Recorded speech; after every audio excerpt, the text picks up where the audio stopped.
नमस्कार, सत श्री अकाल, राम राम सा, खमागणी वणक्कम, प्रणाम। आप सभी का ऑल्टरनेट मीडिया में फिर से स्वागत है। मैं आपकी होस्ट गायत्री देवी, हमारे साथ जुड़े हुए संदीप सिंह जी।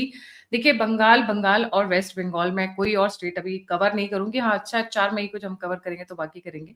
बट उससे पहले आपने देखा किस तरीके से आज जो हमने किया था, बांग्लादेश के एमपी उन्होंने आके खुद ही राज खोल दिए कि ये लोग कहाँ से कहाँ तक जाने वाले हैं। यूनाइटेड नेशंस में जाने की पटकथा लिखी जा रही है, अगर मैं कहूँ तो। आप बांग्लादेशीज को अगर आप भेजेंगे तो उनको ये नहीं रखेंगे, फिर वो भारत के ऊपर आएगा कि चाहे आप बंगाल की खाड़ी में डाल दो, हमारे यहाँ नहीं आएंगे। ये लोग पैदा करके फेंक जरूर देंगे भारत की साइड पर अपने वालों को कबूलेंगे नहीं।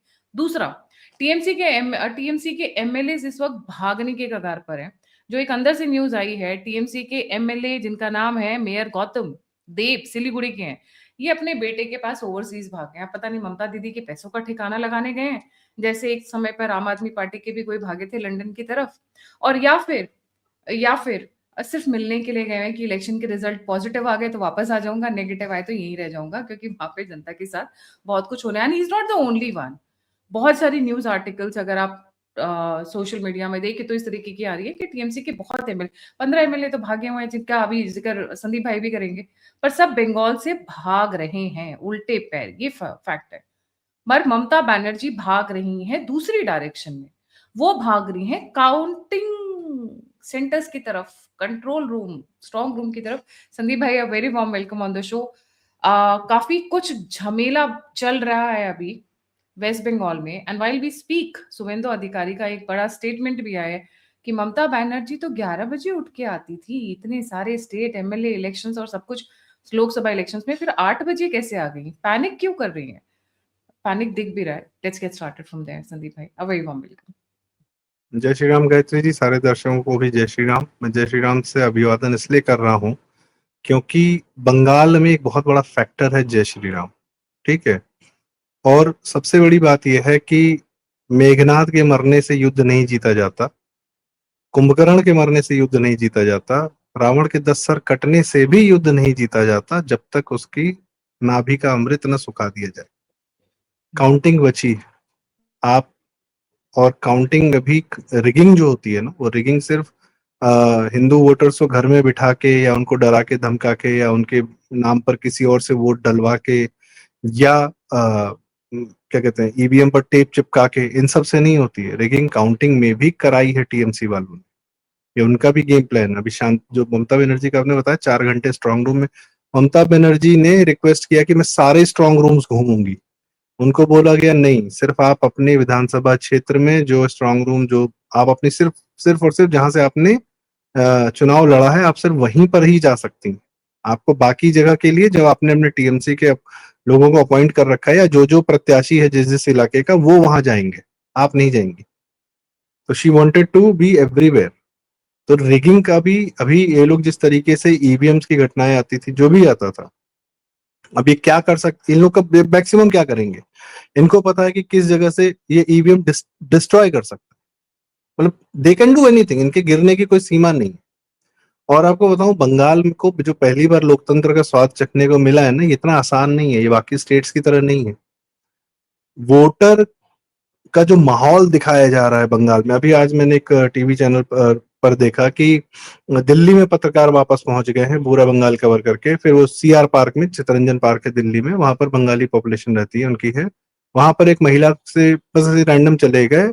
महिला ने बताया कि मेरी बहन गई है भाजपा को वोट देने, पश्चिम बंगाल, जो मेरा वोट यहाँ का है। तो बताते बताते रोने लगी, बोले कि मेरे भाई को मार दिया था इन लोगों ने, टीएमसी वालों ने। मेरी माँ उसी मेरे भाई के सदमे में मर गई। वो पूछ रहा है कि आप क्या टीएमसी वोट देने गए? बोले नहीं, टीएमसी तो कभी नहीं देंगे, वो जालिम है, वो लोग ये है वो है। बोलते बोलते रोने लगी। वो रिपोर्टर बहुत कड़े दिल का है, कड़े दिल का तो नहीं है, मतलब मोटी चमड़ी है सही शब्दों में कहा जाए तो, लेकिन वो भी हालत खराब हो गई इसको। और क्या इस तरीके की रिपोर्टिंग इनको बंगाल में सुनने को नहीं मिली थी? अगर प्रदीप गुप्ता, एक्सेस इंडिया वाले ये कह रहे हैं कि हमारे 10 में से 7 लोगों की डर रहे हैं बोलने में, क्या ये अपने आप में एक बड़ा एग्जिट पोल नहीं है? मेनस्ट्रीम मीडिया पर पहली बार भारत में ये बात हो रही है कि हिंदू वोट है, मुसलमान वोट है। भारत में और कोई वोट होता ही नहीं है, और कोई वोट नहीं होता है। मेनस्ट्रीम मीडिया ने आज तक छिपा के रखा था। बंगाल का वोटर जो है ना, जब घर से निकलता है और वोट डालता है और अपनी सरकार बनाता है, उसके बीच में एक आग का दरिया पार करता है। जब वो घर में बैठा रहता था तो पहले उसको बोला था चुपचाप घर में बैठो। हिंदू वोटर की बात कर रहा हूं मैं। अपने मन की सरकार बनवा ले बंगाल का हिंदू आदमी, उसको आग का दरिया पार करना पड़ता है।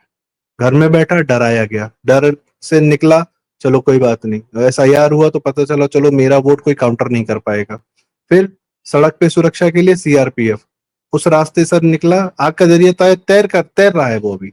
उससे निकला किसी तरफ पोलिंग बूथ उसे घर के पास लगाया गया।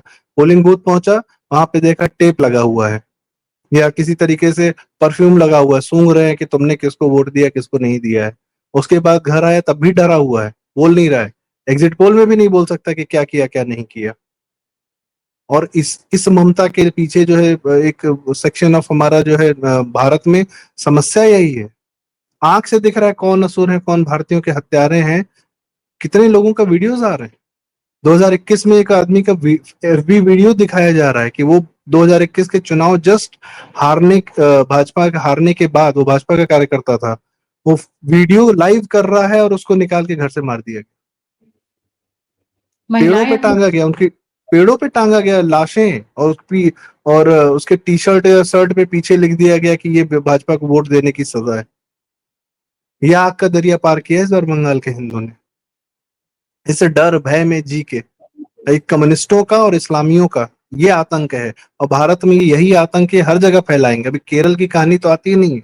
केरल में कितने आरएसएस के कार्यकर्ताओं को, भाजपा के कार्यकर्ताओं को मारा गया, और केरल का ये सीएम ऑन कैमरा रिकॉर्ड बोलते पकड़ा गया कि अरे बंगाल वालों से सीखना चाहिए, तो मार के लाश के साथ नमक गाड़ देते हैं ताकि लाश का पता ही न चले, उनसे सीखना चाहिए कैसे मारा जाता है। बंगाल की कहानी अभी 4 मई के बाद पता चलेगी। और अभी तो शुरुआत है। इस आग के दरिया को पार करने के लिए आखिरी जो चीज बची है वो 4 मई है। वोटिंग, वोटिंग एज इन की जो काउंटिंग होगी, काउंटिंग भी बहुत महत्वपूर्ण है। उसको इग्नोर ना करें, सारा किया धरा सब बर्बाद हो जाएगा अगर काउंटिंग प्रॉपरली नहीं करा पाए तो। और ये टीएमसी के गुंडे लगे हुए हैं क्योंकि इनके लिए डू और डाई है। ये जान रहे हैं कि अब इनको जाना है, खत्म हो जाना है। क्योंकि अगर भाजपा सरकार आई और इनकी सॉफ्ट हैंडलिंग की तो भाजपा सरकार के लिए मुसीबत हो जाएगी। भाजपा सरकार है को इतना भी लग्जरी नहीं होगा, मई 4 मई के बाद यदि बंगाल में शपथ लेती है, सरकार बनाती है, कि आप टीएमसी के लोगों की सॉफ्ट हैंडलिंग करें। बंगाल की हिंदू जनता ने जान पे खेल के आपको वोट दिया है, आपको जान लेनी पड़ेगी, आपको बदला लेना पड़ेगा, चाहे दिस वे दैट वे, चाहे जैसे। हमारे योगी जी के पांव जो छुए हैं ना जिन लोगों ने, योगी जी को फॉलो करना पड़ेगा। महिलाओं को सुरक्षा देना पड़ेगा, टांग में गोलियां मारनी पड़ेंगी लगातार, चाहे 100 लोगों की मारिए, चाहे जिसने छेड़ा और जिस जिस महिला ने शिकायत की, एक प्रॉपर बहुत कुछ करना पड़ेगा। अभी तो शुरुआत है, but that can not happen till the counting happens properly. Counting is a huge issue. Exit poll में लोगों ने बता दिया, ये बता दिया, वो बता दिया, फाइन, आई टेक इट, कोई दिक्कत नहीं है। लोगों के अपने अपने तरीके होते हैं, सब मेहनत कर रहे हैं, सब ग्राउंड पे गए होंगे, बात की होगी, जो भी किया होगा, जो भी सर्वे दिया होगा। प्रदीप गुप्ता का ये कहना कि मेरे सर्वे करने वालों को टीएमसी ने गिरफ्तार कराया है, ये अपने आप में बहुत बड़ा सर्वे है। सर्वे एजेंसी का मालिक है वो। He has he all the data, all the experience of all the survey people जो पूरे भारत में घूमते हैं, सब उसके पास क्रक्स में कंसंट्रेटेड फॉर्म में आता है। वो मजबूर हो गया कहने के लिए कि ऐसा हो रहा है। उनका ये कहना अपने आप में बंगाल के मुंह पर, मतलब ये टीएमसी और ममता और ये पूरे इस्लामिक तंत्र के ऊपर झापड़ तो नहीं है, उनका कपड़ा नोच नंगा किया उसको। और राजदीप सरदेसाई और इंडिया टुडे गैंग कोई कुछ नहीं बोल पा रहा है।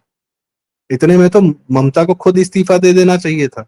जितनी बातें उसके कार्यकाल के बारे में बाहर आ गई, किसी ने एक बार ममता का इस्तीफा मांगा? नहीं मांगा। आग का दरिया में अभी भी सब तैर रहे हैं, सीआरपीएफ वाले भी, वहां की भाजपा यूनिट भी, वहां का इलेक्शन कमीशन भी, सारे के सारे, और सारे मगरमच्छ प्रोटेक्टेड हैं। सारे मगरमच्छों को आगे से फर्क नहीं पड़ता, ये यही खाने के लिए, नोचने के लिए बैठे हुए हैं। अभी आखिरी लड़ाई, आखिरी वो जो बाधा है ना, वो पार करना भी बचा हुआ है। अभी लोगों को अभी भी मैं कहता हूँ 2 दिन शांति से मिले, घर में बैठिए, भगवान से प्रार्थना करिए, राम जी का भजन गाइए। राम की शरण में गए हैं बंगाल। बंगाल ने इस बार जय श्री राम का नारा लगाकर राम जी की शरण मांगी है, राम जी की शरण में गए हैं। हाँ, वही बचाएंगे अब। ये असुरों से घिरे हुए लोग हैं, बड़ी मुश्किल से बाहर निकले। अभी देखते हैं 4 मई को। मैं आई एम नॉट मतलब very satisfied with exit poll नहीं, एंड ऑल। तभी मैं जी। बार-बार सोच रही हूँ कि जब तक रिजल्ट्स ना आ जाएँ, तब तक यस। सेलिब्रेशन नहीं है। मुझे कई लोगों ने फ़ोन किया, बहुत सारे लोग हैं जो पर्सनली कनेक्टेड है, मैसेज करते हैं। मैंने बस एक ही बात मेंटेन की, मैं गलती नहीं करूँगी जब तक 2000 ये 26 वाले रिज़ल्ट्स ममता के आ नहीं जाते। क्यों? क्योंकि 3 स्टेजेज़ है, प्रचार के वक़्त भी मारते हैं, वोट करते वक़्त भी मारते हैं और इलेक्शन रिज़ल्ट आते वक़्त रिगिंग भी करते हैं। 2021 में भी रिगिंग हुई हुई है। अभी देखिए विधान नगर डीएम को हम्म। सस्पेंड किया गया है क्योंकि स्ट्रॉन्ग रूम के अंदर इन्होंने एंट्री कर दी। किससे पूछ के कि तेरे बाप की थी वो? अरे हू आर सबसे यू? मेन बात है कि आप देखिए, सिर्फ ये टीएमसी के बंदे गुंडे, सिर्फ इनकी टीएमसी के ब्यूरोक्रेसी यहाँ कार्यकर्ता। की बिक जी। चुकी है पूरी की पूरी। Gayatri ji, I am sorry I interrupted you. आपने एकदम सही कहा कि ब्यूरोक्रेसी का नाम लिया, thank you for reminding. TMC के कार्यकर्ता ही सिर्फ गुंडे नहीं हैं, टीएमसी के अंडर रहने वाले सरकारी अधिकारी यूं का बहुत ज्यादा वेस्टेड इंटरेस्ट है कि टीएमसी रहे। और वो अब आ गए हैं काउंटिंग पर, उनको फ्रंट पे रखा गया। ये कल हर सेना के अलग अलग दस्ते होते हैं ना, ये इनको भाजपा ने बोला है, भाजपा से ऑफिशियल आया था कि 50 सीट हम जीत जाते 2021 में अगर काउंटिंग के दिन रिगिंग ना की गई होती। This is official statement of BJP, Bengal BJP. Second, आपने जिसका जिक्र किया, किसी को भी काउंटिंग के स्ट्रांग रूम में भेजने के लिए जो ऑपोजिशन होता है या जो पार्टी है, जो लोग वहां चुनाव लड़ रहे हैं, सबकी एनओसी चाहिए होती है। भाजपा के प्रत्याशी से बिना पूछे डीएम ने भेजा तृणमूल के आदमी को अंदर। और वहां पर सबसे मेन बात एक और बात बताऊं, पहली बार ये हो रहा है कि काउंटिंग में मेजरली स्टेट गवर्नमेंट के ऑफिशियल्स इन्वॉल्व होते हैं, सेंटर के बाहर रहते हैं। इस बार पांचों स्टेट्स में, सिर्फ बंगाल के लिए पांचों स्टेट्स में किया गया है। ये लोग गए, हाईकोर्ट गए कि भाई साहब आप सेंटर के अधिकारियों को क्यों इन्वॉल्व कर रहे हैं काउंटिंग में। तो वहां उस हाईकोर्ट ने पूछा कि क्या आपने ये चीज सिर्फ पश्चिम बंगाल के लिए की है या अपने सारे स्टेट्स के लिए की है। तो सीईसी ने बोला, इलेक्शन कमीशन ने बोला कि सबके लिए किया है, ताकि बंगाल में भी अलाउ करा सकें कि सेंटर के अधिकारी काउंटिंग में मौजूद रह सकें। अंदर कौन क्या करेगा, अभी तो बहुत खेल बचा हुआ है। अभी गोल पड़ा नहीं है, अभी बस बॉल जो है आपकी टीम के पास है और हाफवे मार्क से आगे है, दैट्स इट। गोल नहीं आग पड़ा। का दरिया है। अभी ये आग का सबसे दरिया। आग का दरिया पे और ये सबसे इम्पोर्टेंट पड़ाव है। देखिए मैं अभी जो न्यूज़ आपको बता रही हूँ, ये लोग अभी भी अपनी हरकतों से बात नहीं आ रहे हैं। फाल्टा में टीएमसी के गुंडे थ्रेट्स वहाँ पे सारे लोकल्स को मारने पीटने की, तुम्हारा गला काट देंगे, सब सारे कर रहे थे। थैंकफुली क्योंकि सीआरपीएफ थी तो एक बहुत बड़ा वायलेंस रुका। पट पलट के ये हुआ कि जो बीजेपी सपोर्टर्स थे उन्होंने उनको पटक के कूटना शुरू किया और मेन रोड को ही ब्लॉक कर दिया। उसके बाद इंटिमिडेशन ये लोग हर जगह कर रहे हैं। इट्स नॉट ओनली दैट, ये लोग 24 परगना में ब्लॉकेज की धमकी दे रहे हैं हाईवेज को। और उसी तरीके से सिलीगुड़ी में भी इस तरीके की 1-2 घटनाएं सुनने में आ रही हैं। बट मास एक मतलब इस वक्त दिल मिलाए हुए हैं क्योंकि कुछ कर नहीं पा रहे हैं। क्यों? क्योंकि गायत्री सेंट्रल जी, बैठी हुई है। गायत्री जी सोचिए, एक ऐसा प्रदेश है पूरा, जैसे मैंने कहा था, पूरा प्रदेश जेल है, भारत की सबसे बड़ी जेल है वेस्ट बंगाल। हर आदमी वहां पर कैदी ही महसूस हो रहा है, वो अपने आप को कैदी ही महसूस कर रहा होगा।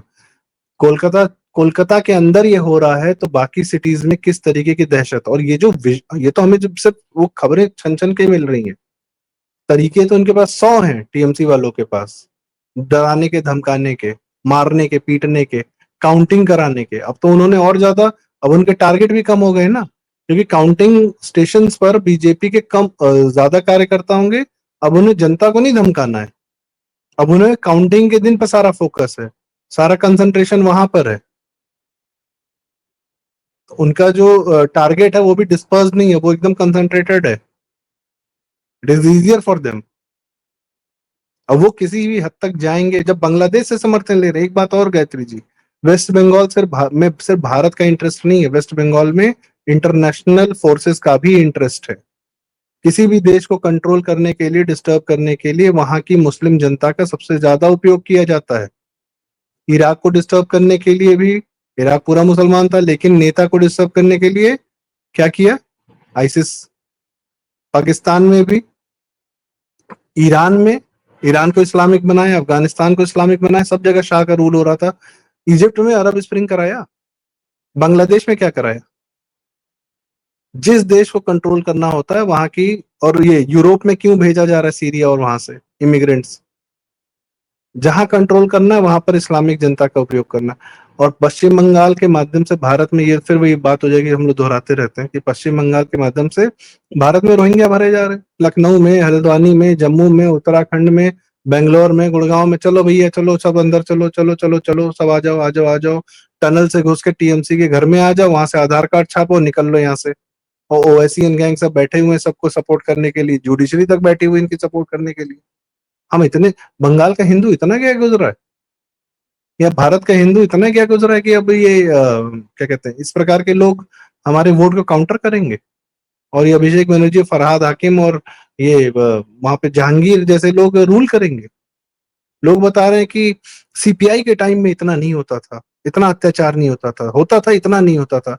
अरे भाई साहब, 25 साल पहले मुस्लिम पॉपुलेशन भी तो कम थी वहां पे। तो लॉ एंड ऑर्डर की लॉलेसनेस, लॉ एंड ऑर्डर खराब होने का और उस किसी भी स्टेट की मुस्लिम पॉपुलेशन का तो सीधा कोरिलेशन है। जितनी ज्यादा पॉपुलेशन उतना ज्यादा बैड लॉ एंड ऑर्डर, खराब लॉ एंड ऑर्डर। स्टेट की क्यों बात कर रहे हो, कंट्रीज की बात कर लो। तो कमिंग बैक टू दिस, अभी काउंटिंग बची है। Counting is very important day. उस दिन भी हिंसा होगी, उस दिन कंसंट्रेटेड होगी, उस दिन इनके आखिरी हथियार निकलेंगे। और सबसे ज्यादा जो ये क्या कहते हैं, अभी आपको क्या लगता है सीआरपीएफ क्या करे? अगर ये उस दिन गली गली में बम चलाएंगे, अगर काउंटिंग स्टेशंस पर ज्यादा हमारी सेंट्रल एजेंसीज जो हैं या पुलिस फोर्सेस वहां ज्यादा इन्वॉल्व होंगी, तो ये गली गली में बम चलाएंगे उनको डिस्पर्स करने के लिए कि यहाँ नहीं वहां जाइए, वहां नहीं यहाँ जाइए। इस समय तो तृणमूल कांग्रेस के से अत्याचार से अभी पीड़ित जो पुलिस है वो भी बाहर आ रही है। अभी ये प्लानिंग कर रहे होंगे कि 4 यस, मई को कैसे कैसे किस किस पोलिंग सेंटर पे, जो कि उत्तर पूरी टारगेटिंग। भाजपा, यहाँ पे ये बम फोड़ना है, यहाँ पे हसिया लेकर जाना है, यहाँ पे कुल्हाड़ी लेकर जाना है, यहाँ पे चाकू करना है। ये आई वुडंट बी सरप्राइज्ड। इसलिए इमेजिन बुलेट प्रूफ गाड़ियां, बंकर, मतलब पूरा बंकर की तरह, जो क्या टैंक्स टैंक्स लेकर गए हैं, बताइए। This look more like a war than a election actually. It is thanks war. To Mamata Banerjee, thanks to Mamata Banerjee. नहीं नहीं, ममता नहीं, इसमें बंगाल के बहुत लोग, अभी क्या कल्याण बनर्जी बोल रहा है कि अमित शाह गुंडा है, महुआ मोइत्रा, और ये एक जायसवाल है जिसको आपने बताया था कि तलवार की धार लगा रहा था। और बाकी हम्म। इस्लामिक तंत्र तो है ही है। आप सोचिए कि किस टाइप के लोगों को मुसलमान वोट बैंक सूट करता है, या मुसलमान वोट बैंक जो पीछे से आ रहा है उसको किस टाइप के, किस घटिया टाइप के लोग सूट करते हैं। They pick the worst from Hindus to make them leaders. हिंदुओं से सबसे जो घटिया किस्म के लोग उठाकर इस्लामिक वोट बैंक उनको हमारा नेता बना देता ये है। इनकी ये हाल है। प्लानिंग, आई थिंक, देखिए, एक तो बड़ा अच्छा idea, and I am sure Amit Shah would be working on this. बहुत सारे, आपने भी मुझे एक स्क्रीनशॉट भेजा था, वो मैं अभी नहीं दिखाऊंगी क्योंकि जिन्होंने भेजा उनका नाम बाहर आ जाएगा, जी। कि इस वक्त बहुत सारे एमएलए भागे हुए हैं ममता के, और इसीलिए ममता ने आके कहा 294 असेंबली की सीट है, मतलब स्टेट इलेक्शन है, कह रही हम 300 वोट जीत रहे हैं, हम 300 वोट जीत रहे हैं। 294 में से क्या 6 बांग्लादेश क्या लेकर आ रही हो, 6 कॉन्स्टिट्यूएंसीज? उन्होंने क्या बोला, जो जो आपने मुझे एक भेजा है, जो पत्रकार का, अपने त्रिपाठी जी का, मैं पूरा हम्म नाम नहीं हम्म बताऊंगी, हम्म कि भागे हुए हैं। इन्हीं भाग्य वालों से, या जो शुभेंदु अधिकारी के टच में है, या जो शाह के टच में है। 4 मई का ममता का प्लान डिकोड होना जरूरी है, बिकॉज 4 मई को ये गड़बड़ी डेफिनेटली करेगी। ये ममता का इतिहास रहा है। देखिए, there has to, Mamata is a मुखौटा। आप सही कह रहे हैं, Mamata but is just a मुखौटा। हाँ, तो पीछे से जो भी प्लानिंग कर रहा हो, फोर्सेस चाहे आर एट प्ले, यस, और international forces are at play, you should not forget it. अभी जो सीआईए का एजेंट पकड़ा गया था, कोलकाता से पकड़ा गया था। एक सीआईए का एजेंट बांग्लादेश में मारा गया था, ढाका में। और मिशनरीज का और सबका हॉटबेड कलकत्ता रहा है। अभी तो गंदगी बाहर आनी बची। 4 मई के बाद असली कलकत्ता की गंदगी ना 4 मई के बाद पता चलेगी कि हो क्या रहा था। डोमिनिक लेपेर की किताब है सिटी ऑफ जॉय, पढ़ेंगे तो आत्मा कांप जाएगी। उस पे मूवी भी बनी हुई है, इफ यू रिमेम्बर। अरे वो काफी हम कुछ हटा दिया उन लोगों ने। मूवी तो ऐसे अमरीश ही बना दी ओम पुरी जी को लेकर। सॉरी ओम पुरी को उसमें एक्टिंग में रखा था सिटी ऑफ वो तो जॉय। पॉवर्टी पॉर्न दिखा रहे थे, पर एक्चुअली जो माय है कि गॉड वहां पर व्हाट दे किस हैव टाइप शोन। हड्डियों, अरे वो अस्पतालों में, सरकारी अस्पतालों में क्या होता है, कितनी तस्करी होती है, क्या क्या। वो कम्युनिस्टों का स्टेट चाइना से कम थोड़ी था। Human trading, human slave trading, human organ trading, जो आप एप्स्टीन सुन रही है वो आपको भी कलकत्ता में सुनने को मिलेगा। सो वी रियली होप, भगवान से मनाइए भैया 4 मई शांति से बीते, ढंग से 4 रिजल्ट मई आए का आई थिंक और ऐसा व्हाटएवर, रिजल्ट आए। हाँ, जी। Whatever TMC is planning that has to be decoded. वो इसलिए क्योंकि ममता का ये लास्ट अटेम्प्ट है, लास्ट, मतलब दिया फड़फड़ाता है, लास्ट अटेम्प्ट है। और अगर ये चीज नहीं कर पाएंगी तो सेंट्रल फोर्सेस, ठीक है 3 लाख की है, बट वो लोगों पे गोली नहीं चला सकते। अगर वो बॉम्ब फोड़ के कोई जा रहा है तो they will have to be defensive rather than offensive. आप समझ रहे हैं संदीप जी? अगर आप एक कंट्रोल रूम के बाहर में आप किसी ने आके 4 बम फोड़ दिए, और या फिर वो हसिया लेकर आ रहे हैं, कुछ वायलेंस कर रहे हैं, बिकॉज ये सब कर सकते हैं। I find all of these people from the shanti priya zombies हैं, ये वॉकिंग जॉम्बीज हैं। तो उसको डिटेन ही कर सकते हैं, उसको गोली नहीं मार सकते हैं। आई थिंक सेंट्रल फोर्सेस को ये फ्रीडम देना भी जरूरी है कि shoot at sight, strong room के बाहर में या काउंटिंग सेंटर्स के बाहर में। If somebody tries to do something, shoot at sight का ऑर्डर इनको मिलना चाहिए। इतना खुला हाथ इन्हें देना पड़ेगा। वो बंधे हाथ के साथ नहीं कर सकते हैं, वहां पे डंडे से काम नहीं चलेगा जो इनकी जनता नहीं है। नहीं, वो गन्स लेके घूम रहे थे, they have the order, they have the mandate. ऐसे गन्स लेके थोड़ी घूम रहे थे। लेट्स सी, और लेट्स सी गन्स ये बिकॉज नहीं है कि लटका के घूम रहे हैं, गन ट्रिगर पे उंगली है, ऐसे लेके घूम रहे हैं। चलिए इट्स अ आपका वॉर खैर जोन, है। कश्मीर से कम थोड़ी, कश्मीर से कम थोड़ी। कश्मीर में जो आतंकवाद के समय माहौल रहता था, वही माहौल है। वही माहौल है वहां से, इनफैक्ट बदतर है, क्योंकि कश्मीर में ये पता होता था कि भाई यहाँ पे ऐसा माहौल है। यहाँ पे तो आ, अपने हिंदू वाले ही कितने उस कैटेगरी में, सेक्युलरिज्म की कैटेगरी में, तो that is also big problem. खैर वो कश्मीर में भी वो सेक्युलरिज्म का कीड़ा बहुत लोगों को काटा हुआ था। Thank you so much Sandeep भाई।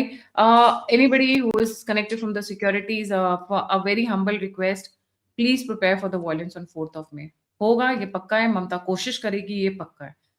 Right, thank you so much. जाने से पहले सभी व्यूअर्स से रिक्वेस्ट है, please don't forget to like, subscribe and share the alternate media.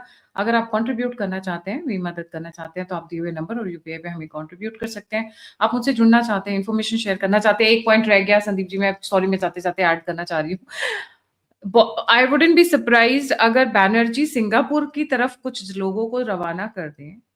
Already 1 2 4 TMC के लोग जो है वो तो भाग ही रहे हैं विदेश। पैसा ठिकाने लगाने का बहुत सही तरीका है, इससे पहले कि सत्ता परिवर्तन हो। अभिषेक बनर्जी की बीवी थाईलैंड की। मैं वही तो इशारा कर थाईलैंड रही अपने थी। आप में कितना हाँ, डूबियस। सिंगापुर, थाईलैंड, हाँ थाईलैंड। हाँ। तो पैसा ठिकाना लगाने के लिए ईडी और सीबीआई और एनआईए को अब ध्यान अब देना चाहिए, ये बिकॉज तो सबको पता है कि अभिषेक बनर्जी की बीवी जब कोलकाता एयरपोर्ट पे उतरती थी, उसकी चेकिंग नहीं होती थी। कितना वो भी तो सामान लाती थी या ले जाती थी, वीवी सी वो वीवी आई नेवर। हाँ। नहीं हो। जबकि एयरपोर्ट हमेशा सेंट्रल के एजेंसी के उसमें रहते, पर इतना दबदबा था कोलकाता हम्म, एयरपोर्ट में, जब भी जहां से इंटरनेशनल फ्लाइट्स लेके भी आ रही है, उससे कभी चेकिंग नहीं होती। क्या ला रही, क्या जा रही है, भगवान जाने। जी। तो अब वो पैसा अगर अगर गोगोई की पत्नी से कम नहीं थी इसकी पत्नी। सब अगर एक ही बहुत खेल। सारी मतलब इंटरनेशनल ट्रांजैक्शंस पे अब इस वक्त ध्यान जी। देने की जरूरत है, क्योंकि बहुत सारा ट्रांजैक्शंस इधर उधर होने की चांसेस होंगे, गिवन परिवर्तन is round the corner. Thank you so much. जय हिंद, जय श्री राम, हर हर महादेव। जय श्री राम।